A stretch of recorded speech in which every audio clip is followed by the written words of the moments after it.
তারপর আমি বলছি আপনাদের মহিলাদেরকে গিয়ে আজকে মেসেজটা দিয়ে দিবেন।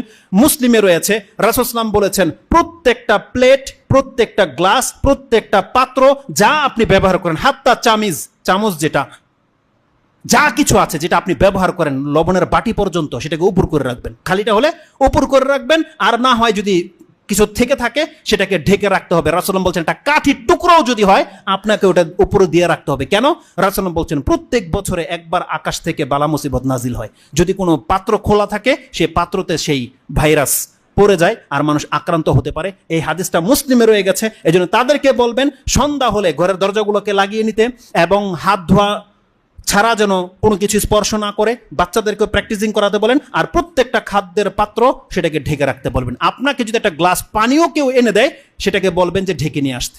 এটা রাসূল সাল্লাল্লাহু আলাইহি ওয়াসাল্লামের সুন্নাহ এবং বলেছে এ থেকে আপনি ইফেক্টেড থেকে বেঁচে যেতে পারবেন। রাসূল সাল্লাল্লাহু আলাইহি ওয়াসাল্লাম বলছেন তুমি যখন ওযু করবে তুমি বেশি করে পানি টেনে খুব জোরে নাক ঝাড়ো।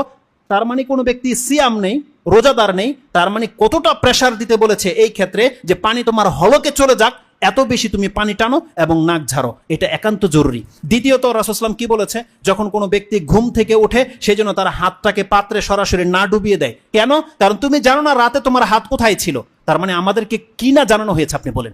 এইভাবে বহু কিছু দিক নির্দেশনা রয়েছে। যেহেতু সময় চলে গেছে, কিন্তু আমার খুব একান্ত ইচ্ছা ছিল যে কিছু গুরুত্বপূর্ণ কথা থেকেই গেল, এটা হয়তো যদি কোনো ব্যক্তি প্রশ্নের মাধ্যমে জানতে চায় সেটা বলে দেব, অথবা আজকের বিষয়টা ইনশাআল্লাহ বাসায় যদি আমি পারি রেকর্ড করে আমি নেটে দিয়ে দিব, যাদের প্রয়োজন দেখে নিতে পারবেন। আল্লাহ যেন আমাদেরকে বোঝার এবং সে অনুযায়ী আমল করার তৌফিক দান করে, এবং এই সমস্ত বিভ্রান্তিকর বিষয় থেকে আল্লাহ যেন আমাদেরকে বাঁচার তৌফিক দান করে, আমাদেরকে যেন আল্লাহ সুবহানাহু ওয়া তাআলা দ্রুত তওবা করে তার মুখে হওয়ার তৌফিক দান করে, এবং যেই কোনো মুসিবত আমাদের জীবনে আসুক না কেন আল্লাহ যেন আমাদের জন্য তাতে কল্যাণী রাখে, আমাদেরকে যেন আল্লাহ কাফেরদের মতো বিচার না করে, আমাদেরকে যেন আল্লাহ সুবহানাহু ওয়া তাআলা পাপ মুক্ত করে, এবং আমাদেরকে যেন পরকালমুখী হওয়ার তৌফিক দান করে।